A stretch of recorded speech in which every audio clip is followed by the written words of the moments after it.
Hello everybody, welcome back to another episode of Brickmania Designer Studio. I am once again joined by Andrea. And this is Slam. I am. And who is this?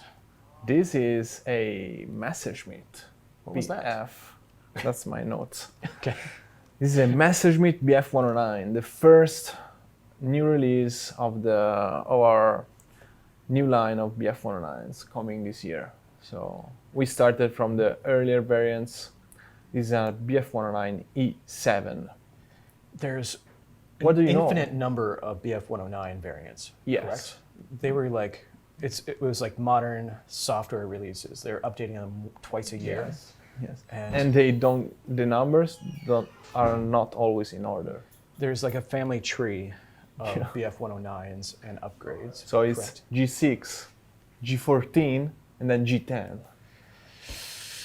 That's confusing. It's frustrating. Yeah. Okay, great. So let's go back to the E7. The E7. So the E7 was the last one of the E family, also called email.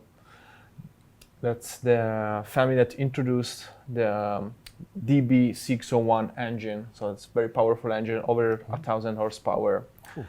So this thing was state of the art for 1941 when it arrived in North Africa in late March 1941 with the Jagdgeschwader 27.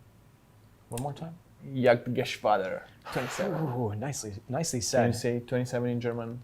I can't. Okay. No. So, Okay. Fighter Squadron 27. Ah, there we So, go. very famous and prolific fighter squadron that was sent to North Africa with the Africa Corps to support the Africa Corps. And yeah, so this is one of the most iconic planes of that theater because of the camouflage pattern they adopted earlier in 1941. And so you might have seen some of the original colored pictures of these planes just disappearing in the North African landscape with this beautiful camouflage. So when I saw this, I thought, how can I make Slam's Day miserable today? We're printing the whole thing. Just print the whole thing. So And that's what we And to be did. fair, that didn't make me miserable. It's just challenging. Challenging. Well, we and like challenges. I love challenges. And That's what we did. so you're like, print the whole thing. So I printed the whole thing. So this is an E7. The difference between the E4 is that you can actually have drop tanks for extra fuel on the E7. So that's the only difference. And we also, another beautiful feature of this plane is the 3D printed nose cone that we have here. And that is the first time we've done a 3D printed nose That's the cone. first time and not the last time. So we are trying to add like details with 3D printed parts. So one of the most difficult things that I have to design when I do planes is nose cones, because there's not a good part library to build this, especially for smaller planes like the BF-109, which is actually one of the smallest fighters of the Second World War. But I really want to capture, one of the things I want to capture is the profile of the planes. So if I use Lego bricks, they're always broken up or there's gaps, but we're using Austin, our very much loved camera guy, awesome skills in 3D printing and 3D designing. We've came out with this beautiful profile of a plane. I don't know if you can see this in the camera. So that's always one of the things I really love. So of course, if you are not a fan of 3D printed parts, you can also take inspiration from previous designs we've made through the years and just replace it with white dome, domes, slopes. There's all sorts of different ways to render a nose cone. But this is just the closest we can get to the real shape and the real profile of the plane. And I love how the 3D printed nose cone interfaces with the Lego propeller. Yeah, exactly. So it's a real engineering fit. So I'm gonna show this closer to the camera. So this is a Lego propeller, which is basically the same size as the BF-109 propeller, and it just fits perfectly inside. So Austin did an awesome job on this one. So it's perfect. So The design overall is very much different from the previous one we had. The previous BF-109 used very big parts like wedges and slopes to save up on parts. But since we are printing the whole thing, I just decided to redesign the whole inner structure and the wings of the BF-109. So especially the nose portion of the build is it's brand new. And it's filled with snot techniques. There's studs going up and down to have a very, very smooth effect on the top and the bottom as well of the plane. The BF-109, E4, and E-7 were armed with 2 MG machine guns in the nose. You can see here. We have a close-up of the beautiful prints Slam made, and 2 MGFF cannons on the outer wings. Yes. So yes, this is the first but not the last of the BF-109s that will be released this year. So stay tuned for more. But now Slam will talk about every single print of this build. And there's at least 44 on this one. Okay, so we're gonna see this in order. First print, this spot here. Second print, this spot here. 3 hours later, okay, and this is the last spot here, down here at the back. So quite a lot of spots. No, in all seriousness, what I was able to do on this camouflage job, which does have the blur effect, and it's obviously hand painted by people in the field with spray cans, but we were able to take the same pattern and flip it from here to here. So these are the same prints used, but the challenge is to make something that's random enough where it doesn't look like it's repeating or just flipped upside down. Same thing with this back piece. It's the same camouflage across the tail, but like it's random enough where it looks good and doesn't look like I'm repeating things, like a cheap video game. That's what you want to avoid, right? And we also put some spots all the way down the side. Anyways, it was a nice little challenge to say, how are we going to puzzle this camouflage together so we're not creating an entirely unique plane, but to have, some repeats built in.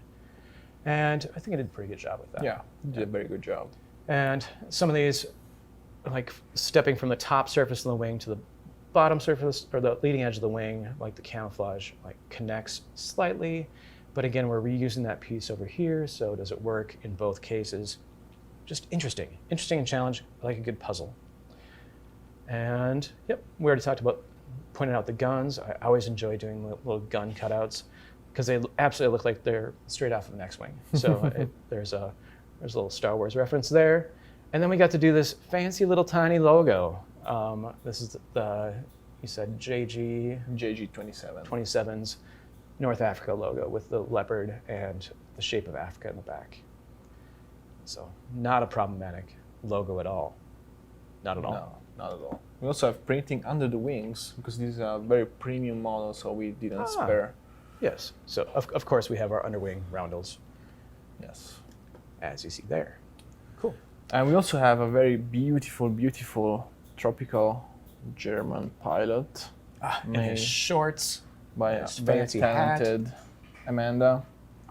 So as you can see here, most of them were wearing shorts. It was very hot. Combat was happening at low altitudes, so there was not much. It wasn't cold at all. It was very, very hot inside the cockpit. Some of these were actually fitted with some of these planes. So their tropical conversion means that they have sand filters on the side of the engine, and they also have umbrella attachments in the cockpit made specifically for planes that need to be delivered to the North African theater. So that was very funny. So the umbrella is for sun. Umbrellas are for sun, yeah. And not for while you're flying. Not for while you're flying. I don't think that, maybe the Germans can engineer a flying umbrella. But yeah, maybe they could.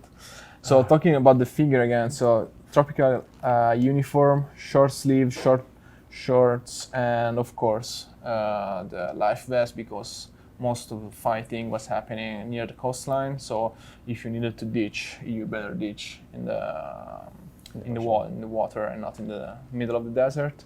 3D printed and UV printed Luftwaffe had. That's the first time it ever came out in this color. Crusher cap, so it's very beautiful figure. Gloves, leather gloves. So this is a very nice addition to the any aviation collection. Unique, was very limited edition, and so it it won't come out ever again. Which is too bad. I didn't get Which one. is too bad. You didn't? I didn't. What? I missed it. You missed it. You have to like I'll beat buy you one. early when these things come out because they're pretty cool. They're very cool. And it's also a really unique color scheme. I don't think we've ever used Geonosis orange. No, and this is not dark orange. green. This is medium nougat. So there's various planes and pictures that show very darker shades of sand colors. Back in 1941, so they were trying to find the perfect match. And if you look at most North Africa German fighters, they had very dark tone earth or almost reddish sometimes. And so I found that this color works very well. It's unique, as you said, so we've never done a plane of this color.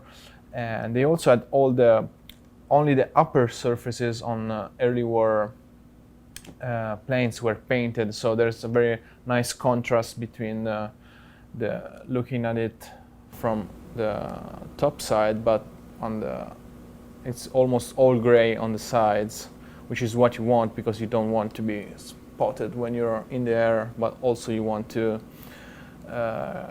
hide your planes when they're on the ground. So that was the reasoning behind this. So beautiful plane, one of my favorite, absolutely beautiful artwork, team effort as always, Amanda, Austin, printing team, and beautiful slam here. So stay tuned for more Brickmania Design Studio and ask all your questions in the comment. Slam will reply to each and every one of them. I will. I look forward to that. Okay. See you again.